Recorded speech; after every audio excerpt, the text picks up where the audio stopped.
માર્કેટની ખારી સિંગ લગભગ વ્યક્તિને પસંદ આવે છે, જેનું કારણ તેનો કલર, ટેક્સચર, ટેસ્ટ અને સ્વાદ.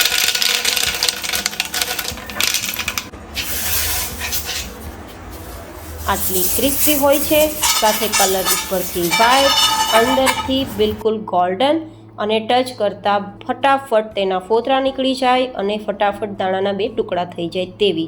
સ્વાદમાં એટલી ફરસી કે વાત ના પૂછો. તો આજ હુબહુ માર્કેટ જેવી જ ખારી સિંગ તૈયાર થશે, એ પણ મિનિટોમાં, વિના ઝંઝટ. તો ચલો નાની મોટી ઘણી ટિપ્સ સાથે રેસીપી શરૂ કરીએ.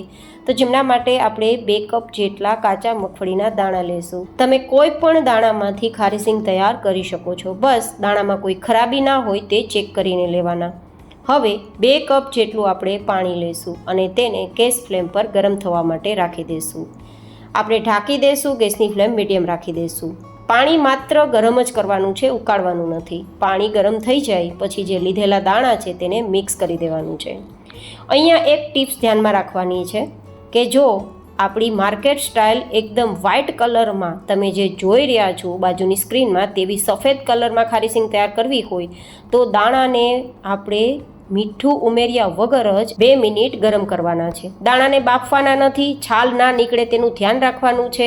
માત્ર 2 મિનિટ જ આપણે મીડિયમ ગેસની ફ્લેમ પર થવા દેવાના છે, જેથી તે અંદરથી થોડા નરમ થઈ જશે અને કલર બદલી જશે. તમે જોઈ શકો છો બાજુની સ્ક્રીનમાં કે પહેલાં કલર કેવો હતો અને 2 મિનિટ પછી કલર કેવો છે. પાણીની અંદર દાણાનો કલર આવી ગયો છે અને પરિણામે દાણા એકદમ સફેદ થઈ ગયા છે. તો નમકના કારણે એ કલર બિલકુલ ના જાત અને આ રીતે દાણા સફેદ પણ ના થાત.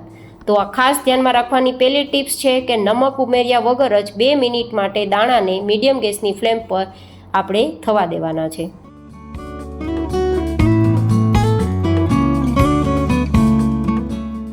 આમ તમે જોઈ શકો છો કે દાણાના કલરના કારણે પાણી આપણું લાલ થઈ ગયું છે અને દાણા પરિણામે સફેદ થઈ ગયા છે. તો હવે આમાંથી ખારી સિંગ તૈયાર થશે તે સફેદ જ થશે. હવે ટિપ્સ નંબર 2. અહીંયા આપણે 1 ચમચી જેટલું નમક મિક્સ કરવાનું છે અને દાણા છે તે ગરમ હોય ત્યારે જ મિક્સ કરવાનું છે, જેથી બરાબર તેમાં મિક્સ થઈ જશે. અને મિક્સ થઈ ગયા બાદ માત્ર 2 મિનિટ જ રાખવાના છે, વધારે સમય સુધી નહીં. અને અહીંયા હું માત્ર 250 ગ્રામ દાણાની સામે 1 જ ચમચી નમક ઉમેરું છું, જેથી એકદમ ઓછી ખારાશવાળી આપણી ખારી સિંગ તૈયાર થાય, જેથી નોર્મલ બીપી હોય તે લોકો પણ જો ખારી સિંગ ખાવી હોય તો ખાઈ શકે તે હેતુથી. હવે એ સેટ થાય ત્યાં સુધીમાં આપણે તેને શેકવા માટે નમકને ગરમ થવા માટે રાખી દઈએ. તમે રેતીનો ઉપયોગ કરી શકો છો. નમકને હાઈ ગેસની ફ્લેમ પર ગરમ કરવાનું છે, જેથી ફટાફટ થઈ જાય અને જાડા તળિયાવાળી કડાઈ જ ઉપયોગમાં લેવાની છે. હવે દાણા તૈયાર થઈ ગયા છે, નમક પણ ગરમ થઈ ગયું છે, તો દાણાને નમકમાં મિક્સ કરી દઈશું અને હવે સતત ચલાવીશું. હવે ટિપ્સ નંબર 3. જ્યારે પણ દાણા આપણે નમકમાં મિક્સ કરીએ કે ફટાફટ આપણે હાઈ ગેસની ફ્લેમ કરી દેવાની છે અને સતત ચલાવવાનું છે, તો જ તમને જે બાજુમાં કલર દેખાઈ રહ્યો છે તેટલો સફેદ કલરની જ સિંગ તૈયાર થશે, નહીં તો લાલ થવાના ચાન્સ રહેશે. હવે ક્યાં સુધી આપણે હાઈ ગેસની ફ્લેમ રાખવાની છે તે પણ ખૂબ જરૂરી છે. તો જો આ રીતે ચમચથી જુઓ ને તો દાણા અને નમક બંને એકબીજા સાથે ચીપકી ગયા છે. જ્યાં સુધી દાણા છે તે નમકને છોડવા ના લાગે ત્યાં સુધી આપણે હાઈ ગેસની ફ્લેમ રાખવાની છે. લગભગ 2 મિનિટમાં જ તે અલગ થઈ જશે. તો 2 મિનિટ પછી ટેક્સચર જો તમને બતાવું છું કે નમકથી દાણા છૂટા પડી ગયા છે, હવે બિલકુલ ચીપકતા નથી. પણ આનો મતલબ એ નહીં કે ખારી સિંગ તૈયાર થઈ ગઈ છે. હજુ ખારી સિંગ તૈયાર નથી થઈ. તેનું કારણ છે કે દાણા ઉપર સપાટી ફાટેલી પણ નથી દેખાતી અને ફોતરા પણ નથી નીકળતા. તો હજુ આપણે તેને શેકવાની છે, પણ હવે મીડિયમ ગેસની ફ્લેમ રાખવાની છે. Tips number 4.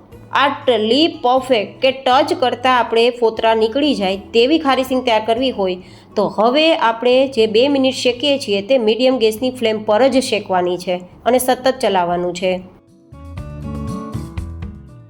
2 મિનિટ પછી હું તમને રિઝલ્ટ બતાવું ને તો આ રીતે ફોતરા નીકળી જાય છે, પણ હજુ સપાટી ફાટેલી પણ નથી અને અંદરથી દાણો ગોલ્ડન કલર પણ નથી. તો મતલબ ખારી સિંગ હજુ તૈયાર થઈ નથી. તો હજુ આપણે તેને શેકવાની છે. પણ હવે ટિપ્સ નંબર 5 તેનાથી પણ વધારે મહત્ત્વની છે. જો આટલા ક્રિસ્પી દાણા અને અંદરથી ગોલ્ડન દાણા, ઉપરથી વ્હાઇટ દાણા રહે તેવી ખારી સિંગ તૈયાર કરવી હોય તો હવે ધીમા ગેસની ફ્લેમ પર શેકવાનું છે, માત્ર 2 મિનિટ માટે.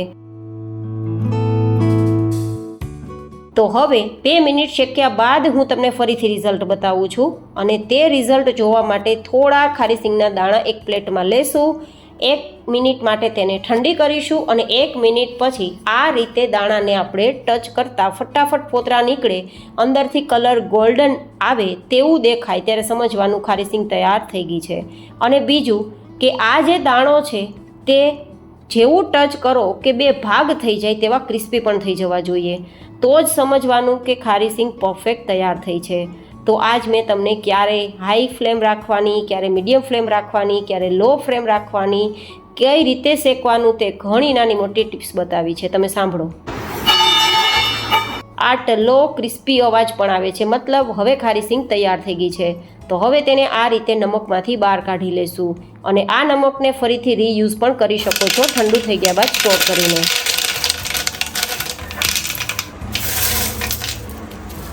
કલર પણ એકદમ ગોલ્ડન આવ્યો છે અને ખાવામાં તો એટલી ફરસી કે વાત ના પૂછો. તો આજ શેર કરેલી નાની મોટી ટિપ્સ સાથે ખારી સિંગ બનાવવાની રેસીપી કેવી લાગી એ કોમેન્ટમાં અચૂક બતાવજો. ફરી મળીશું એક નવી જેન હેલ્ધી રેસીપી સાથે. ત્યાં સુધી stay healthy and stay happy.